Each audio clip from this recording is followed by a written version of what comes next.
प्यारे विद्यार्थियों, सुप्रभात। देखिए, ठेले पर हिमालय धर्मवीर भारती का निबंध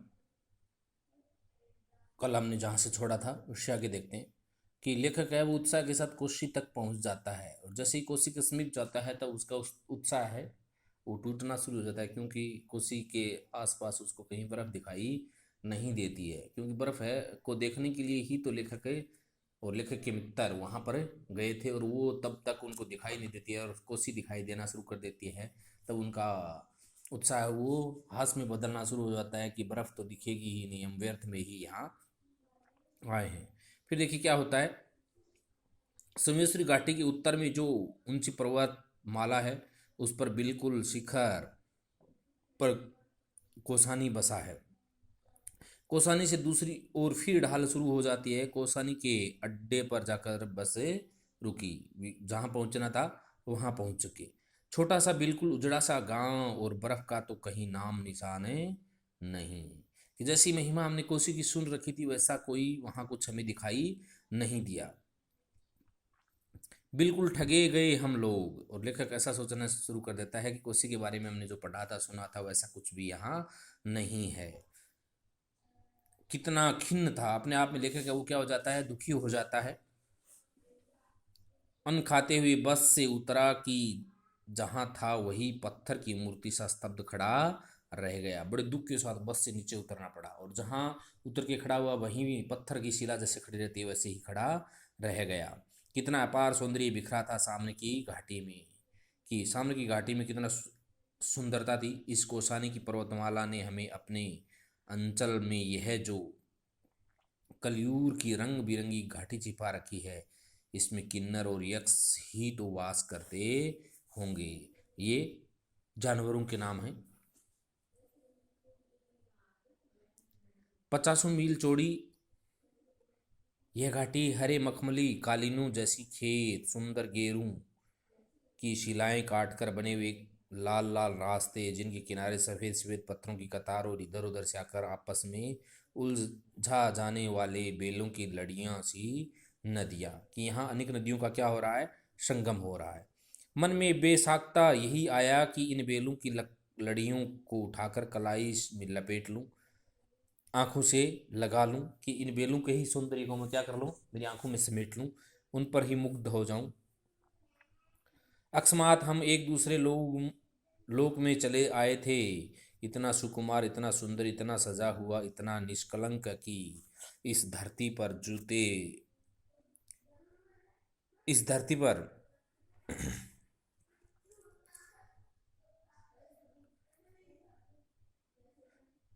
इतना निष्कलंक की लगा कि इस धरती पर जूते उतार कर पांव पहुंचकर आगे बढ़ना चाहिए। लेखक है वो कोसानी के सौंदर्य का वर्णन करता है कि वो सौंदर्य ऐसा था कि जूते लेकर के इस पर चलूंगा तो कलंकित हो जाएगा, मैला हो जाएगा। इससे तो अच्छा है कि जूते निकाल करके ही इस सुंदरता पर पैर आगे बढ़ाने चाहिए। धीरे धीरे मेरी निगाहों ने इस घाटी को पार किया और यहाँ जहाँ ये हरे खेत और नदियाँ और वन क्षितिज के धुंधलेपन में नीले कोहरे में धुल जाते थे, वहां पर कुछ छोटे पर्वतों का आभास अनुभव किया। कि उस घाटी को चीर करके मैंने सामने और ज्यादा दूर तक देखा तो मेरे को और कुछ दिखाई दिया।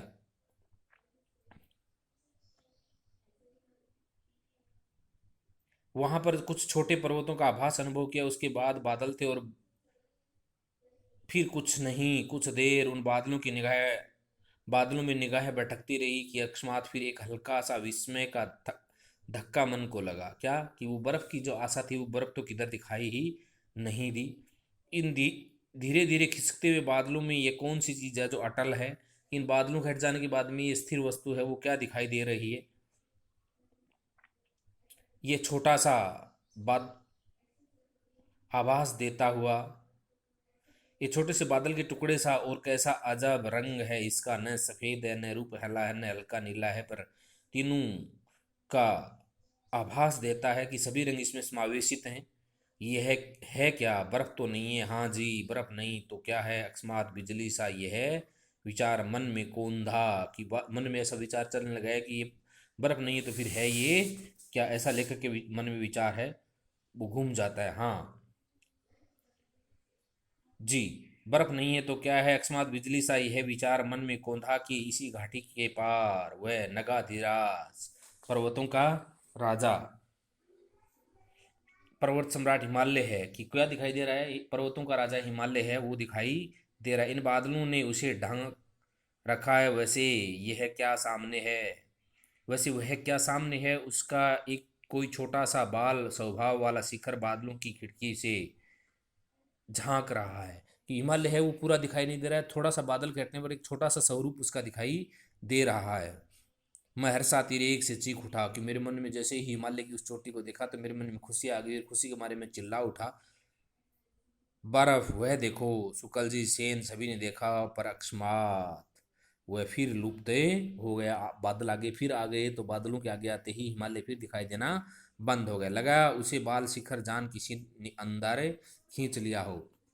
कि अभी छोटा बच्चा है, जैसे छोटा बच्चा झांकता है झांकी से, तो उसको फिर पकड़ कर अंदर कर लिया जाता है, उसी प्रकार वो बाल सखा के सम्मान मजाक कर रहा था, एक बार दिखाई दिया और फिर छुपे गए। ऐसा लेखक को बालक के स्वरूप के सम्मान है वो दिखाई देता है। खिड़की से झांक रहा है, कहीं गिर न पड़े। कि जैसे छोटा बच्चा है वो खिड़की से झांकता है तो उसको पकड़ कर वापस अंदर कर लिया जाता है, उसी प्रकार बादलों ने एक बार उस हिमालय के दर्शन करवाए, और फिर बादलों ने ऐसा सोच करके ढक लिया कि कहीं इसको नजर न लग जाए। वो पर उस एक क्षण के हिम दर्शन ने हम में जाने क्या भर दिया। कि नया उत्साह का संचार हो गया, कि जिस उद्देश्य के लिए हम यहाँ आए थे वो उद्देश्य हमारा क्या हो रहा है, सफल हो रहा है। सारी चिंता, सारी निराशा, थकावट सब छू मंतरे हो गई। कि जैसे ही हमें वो दर्शन हुए तो हमारी थकान है वो क्या हो जाती है, दूर हो जाती है, आशाएं हैं वो बलवती हो जाती है, निराशाएं समाप्त हो जाती है। कि हम जिस उद्देश्य से यहाँ आए थे वो उद्देश्य हमारा सफल होने वाला है। हम सब आकुल हो उठे, उसको जानने के लिए, देखने के लिए सब चिंतित हो गए कि कब हिमालय के दर्शन होंगे। अभी ये बादल छंट जाएंगे और फिर हिमालय हमारे सामने खड़ा होगा, निरावृत असीम सौंदर्य राशि हमारे सामने अभी अपना घूंट धीरे से खिसका देगी, और खड़ा होगा। निरावृत असीम सौंदर्य राशि हमारे सामने अभी भी अपना घूंघट धीरे से खिसका देगी,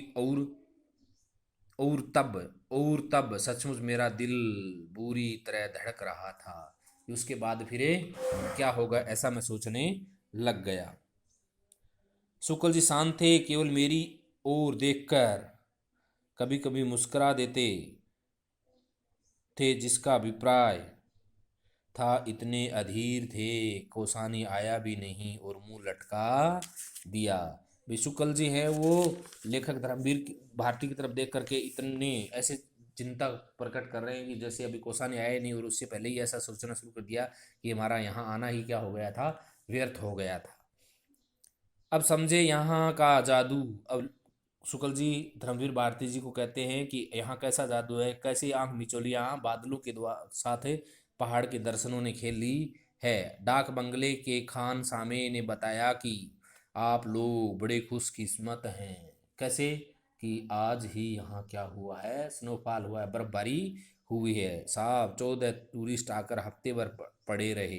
कि यहाँ आपकी तरह घूमने वाले पहले भी 14 टूरिस्ट आए थे, घूमने वाले व्यक्ति आए थे, और वो एक हफ्ते तक यहाँ रुके रहे, लेकिन बर्फ के दर्शन उनको नहीं हुए।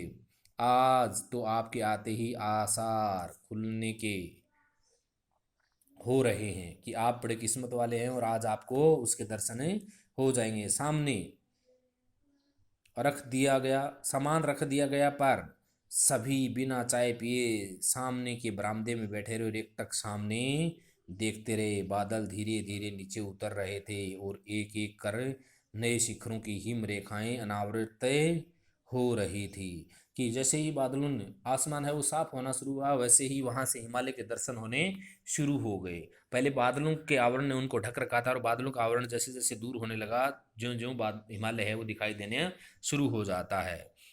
और फिर सब खुल गया, बाईं ओर से शुरू होकर दाईं ओर गहरे शून्य में धंसती जाती हुई हिम शिखरों की उबड़ खाबड़ रहस्यमयी रोमांचक श्रृंखला। हमारे मन में उस समय क्या भावनाएं उठ रही थी, यह अगर बता पाता तो ये खरा, बता पाता तो ये ख्रोंच, ये पीर ही क्यों रह गई होती। अगर इस बात को अपने शब्दों से मैं व्यक्त कर पाता, लेखक कहता है, तो फिर ये दर्द ही किस नाम का होता।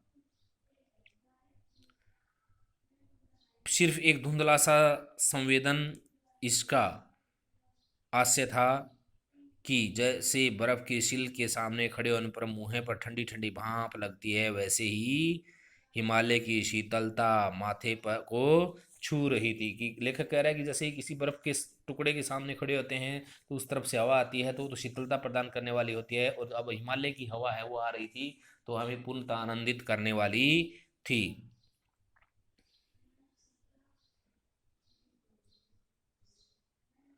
और सारे संग्रह, सारे अंतर्द्वंद, सारे ताप जैसे नष्ट हो रहे हैं। क्या पुराने साधकों ने दैहिक दैविक और भौतिक कष्टों का ताप को ताप कहा था। कि पुराने लोगों ने जो बातें कही थी वो वास्तव में यहाँ क्या हो रही थी, चरितार्थ हो रही थी, लागू हो रही थी। और उसे शमित करने के लिए, शांत करने के लिए वे क्यों हिमालय जाते थे,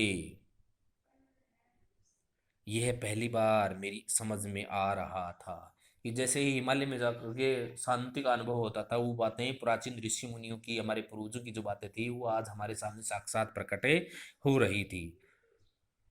और अकस्मात एक दूसरा तथ्य मेरे मन के क्षितिज पर उदित हुआ। लेखक के मन में और नए नए विचार चलने शुरू हो जाते हैं। कितनी कितनी पुरानी है ये हिम राशि, कि ये बर्फ कितनी पुरानी जमी हुई है, कितने समय से है ये, ऐसा अनुमान लगाना ही कठिन है। जाने किस आदिम काल से, किस प्राचीन काल से यह शाश्वत लगातार अविनाशी इन शिखरों पर जमा हुआ है। कि कितने अनंत समय से, जिसका कोई अंदाजा नहीं लगाया जा सकता, उस अनंत समय से ये निरंतर ऐसे ही इस पहाड़ की चोटी पर, हिमालय की चोटी पर ये बर्फें जमी हुई है।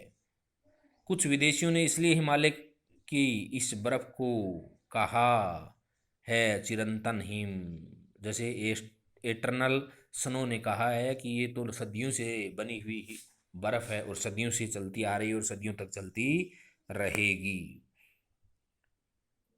सूरज ढल रहा था और दूसरे शिखरों पर दर्रे, ग्लेशियर, ढाल, घाटियों का क्षीण आभास मिलने लगा था।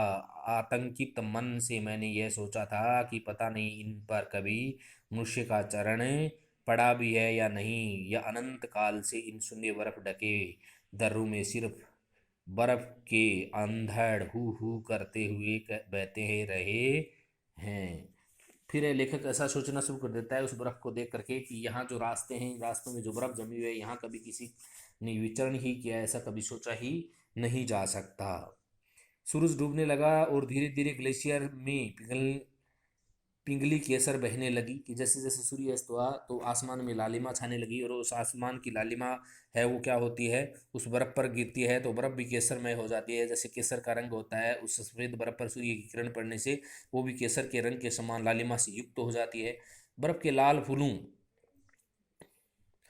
में बदलने लगी, बर्फ कमल के लाल फूलों में बदलने लगी, घाटियां गहरी पीली हो गई। अंधेरा होने लगा तो हम उठे और मुंह हाथ धोने और चाय पीने में लगे। तब सब चुपचाप थे, गुमसुम, जैसे सबका कुछ छिन गया हो।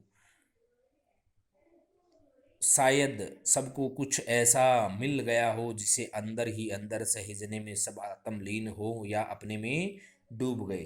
कोई किसी से बातचीत नहीं कर रहा था, उस दर्शे को अपने मन में आत्मसात करने लग गए थे।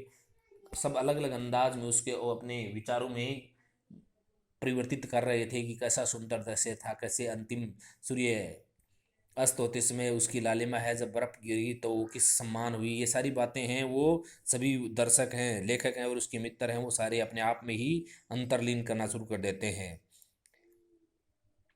थोड़ी देर में चांद निकला और हम फिर बाहर निकले। इस बार सब शांत, अंधेरा हो गया था, सब शांत, चारों ओर शांति हो गई थी। जैसे हिम सो रहा हो, मैं थोड़ा अलग आराम कुर्सी खींचकर बैठ गया। ये मेरा मन इतना कल्पनाहीन क्यों हो गया, कि मैंने इतना कम सोचना शुरू कब से कर दिया, ऐसी कल्पनाएं मैंने कब से बंद कर दी। इसी माले को देखकर किस किस ने क्या क्या नहीं लिखा, और ये मेरा मन है कि एक कविता तो दूर, एक पंक्ति, हाँ एक शब्द भी तो नहीं जानता। लेखक है वो अपने आप को कोसना शुरू करता है कि ऐसे सुंदर दृश्य को देख करके लोगों ने तो पता नहीं क्या क्या कितने कितने महान कविताएं लिख दी, ग्रंथ लिख दिए, लेकिन मेरा मन है वो कुछ भी लिखने के लिए, कुछ भी कल्पना करने के लिए तैयार है नहीं है। पर कुछ नहीं, यह सब कितना छोटा लग रहा है इस हिम सम्राट के समक्ष से, लेकिन हमारे विचार इस हिमालय के सामने न के बराबर हैं। पर धीरे धीरे लगा कि मन के अंदर भी बादल थे जो छंट रहे हैं, कि हिमालय के प्रति मन में जो भ्रांतियां थी वो क्या भी होने लगी, दूर होने लगी। कुछ ऐसा उभर रहा है जो इन शिखरों की ही प्रकृति का है, कुछ ऐसा जो इसी ऊंचाई पर उठने की चेष्टा कर रहा है ताकि इनसे इन्हीं के स्तर पर मिल सके। कि जैसे हिमालय का ऊंचा शिखर है, हिमालय की जितनी महिमा है, उसी प्रकार हमारे विचार भी उनके सम्मान उत्पन्न होने शुरू हो गए थे।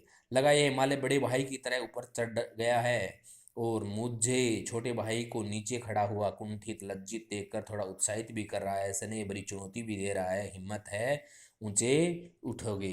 कि हमें लेखक कहता है कि हिमालय मेरे को उत्साहित करता है, आशंकित भी कर रहा है, ललचा रहा है कि मेरी तरह आप भी महान बनने का प्रयास कीजिए। अगर कल्पनाएं अच्छी होंगी, विचार उत्तम होंगे, तो आप भी मेरी तरह कविताओं में लिखे जाओगे, महान विचारों वाले कहलाओगे। इसलिए उसके सम्मान उत्साह आपके अंदर भी होना चाहिए, ऐसा लेखक यहाँ कहने का प्रयास कर रहा है।